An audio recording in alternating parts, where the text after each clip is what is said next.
বাংলাদেশের সর্বশেষ গুরুত্বপূর্ণ আপডেট সংবাদে আপনাকে স্বাগত। শুরুতেই সংবাদ শিরোনাম, পরে বিস্তারিত। শুরুতেই জানাবো, বিজেপি নেতার মিথ্যাচারের প্রতিবাদে বেনাপোল বর্ডারে বাংলাদেশের সার্বভৌমত্বের পদযাত্রা। বাংলাদেশের অভ্যন্তরীণ বিষয় নিয়ে ভারতের বিজেপি নেতা শুভেন্দু অধিকারী উগ্রবাদী আচরণ, বাজে মন্তব্য এবং মিথ্যাচারের প্রতিবাদে যশোরের বেনাপোলে সার্বভৌমত্বের পদযাত্রা করেছে বৈষম্যবিরোধী ছাত্র সমাজ।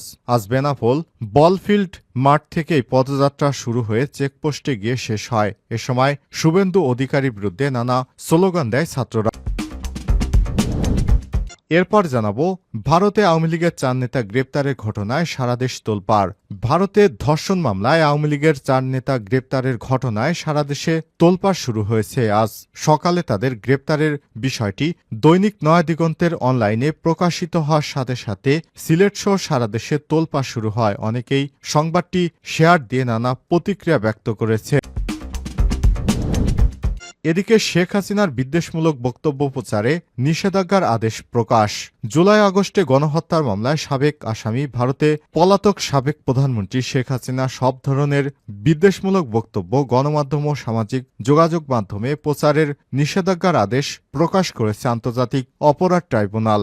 আজ 9 ডিসেম্বর আন্তর্জাতিক অপরাধ ট্রাইব্যুনালের চেয়ারম্যান বিচারপতি মোহাম্মদ গোলাম মুর্তাজা মজুমদারের নেতৃত্বে 2 বিচারপতির সইয়ের পর এ আদেশ প্রকাশ করা হয়। আদেশের অনুলিপি বিটিআরসি সহ সংশ্লিষ্ট দপ্তরে পাঠানো হয়েছে। জানাবো, 2 দেশের সম্পর্কে মেঘ এসেছে, এটি দূর করতে হবে।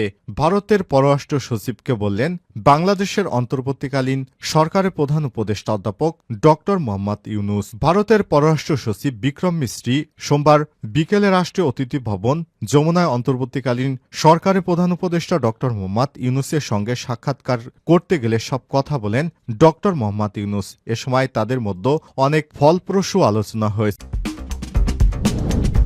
এদিকে ট্রাফিক পুলিশকে মারধর, সেই 2 নারীকে গ্রেপ্তার। কুষ্টিয়া শহরে দায়িত্বরত অবস্থায় নাজমুল হোসেন নামে এক ট্রাফিক পুলিশ সদস্যকে জুতাপেটা করেছে 2 নারী। সেই 2 নারীকে গ্রেপ্তার করেছে পুলিশ।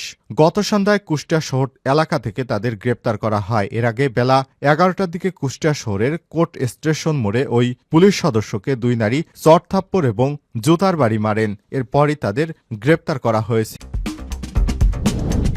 এবং সর্বশেষ জানাবো, সয়াবিন তেলের দাম 8 টাকা বাড়ল। সয়াবিন তেলের দাম বাড়ানোর ঘোষণা দিয়েছে সরকার।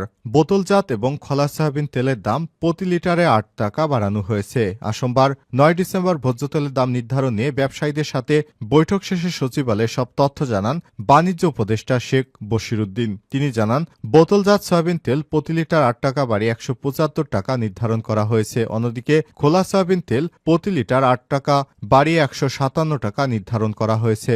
উপদেষ্টা জানান, আন্তর্জাতিক বাজারে দাম বৃদ্ধির কারণে সরবরাহ সংকট হয়েছে। এর ফলে দেশে ভোজ্য তেলের দাম বাড়ানো হয়েছে। ব্যবসায়ীরা মজুতদারি করছে, সেই তৎপরতাও লক্ষ্য করা গেছে বলে জানান শেখ বশিরউদ্দিন। প্রিয় দর্শক, এতক্ষণ শুনছিলেন সংবাদ শিরোনাম, এবারে বিস্তারিত। তবে তার আগে বন্ধুরা, অনুরোধ থাকবে সংবাদটিতে একটি লাইক দিন। এই চ্যানেলে আপনি নতুন হয়ে থাকলে আমাদের সংবাদটি দেখতে দেখতে চ্যানেলটি সাবস্ক্রাইব করে রাখুন। কমেন্ট করে বন্ধুরা আপনার মূল্যবান মতামত জানিয়ে দিন আপনি বিশ্বের কোন দেশ থেকে বা বাংলাদেশের কোন স্থান থেকে আমাদের সংবাদটি দেখছেন এবং শুনছেন। এবার বিস্তারিত। বিজেপি নেতার মিথ্যাচারের প্রতিবাদে বেনাপোলে সার্বভৌমত্বের পদযাত্রা। বাংলাদেশের অভ্যন্তরীণ বিষয় নিয়ে ভারতের বিজেপি নেতা শুভেন্দু উগ্রবাদী আচরণ ও বাজে মন্তব্য, মিথ্যাচারের প্রতিবাদে যশোরের বেনাপোলে সার্বভৌমত্বের পদযাত্রা করেছে বৈষম্যবিরোধী ছাত্র সমাজ। আর সোমবার দুপুরে বেনাপোল বলফিল্ড মাঠ থেকে পদযাত্রাটি শুরু হয়ে চেকপোস্টে গিয়ে শেষ হয়। সময় শুভেন্দু অধিকারীর বিরুদ্ধে নানা স্লোগান দেয় ছাত্ররা। পদযাত্রা থেকে নেতারা বলেন, ভারত ও বাংলাদেশের মধ্যে সার্বভৌমত্ব সম্পর্ক বজায় রয়েছে, কিন্তু ভারতীয় মিডিয়া সহ কিছু উগ্রবাদী নানাভাবে মিথ্যাচার করে 2 দেশের মধ্যে সম্পর্ক সম্প্রীতি নষ্ট করার চেষ্টা করছে।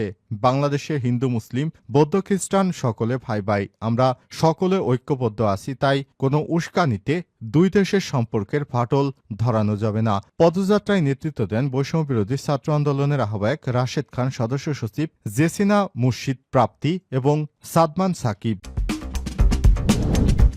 ভারতে আওয়ামী লীগের 4 নেতা গ্রেপ্তার, ঘটনায় সারা দেশ তোলপাড়।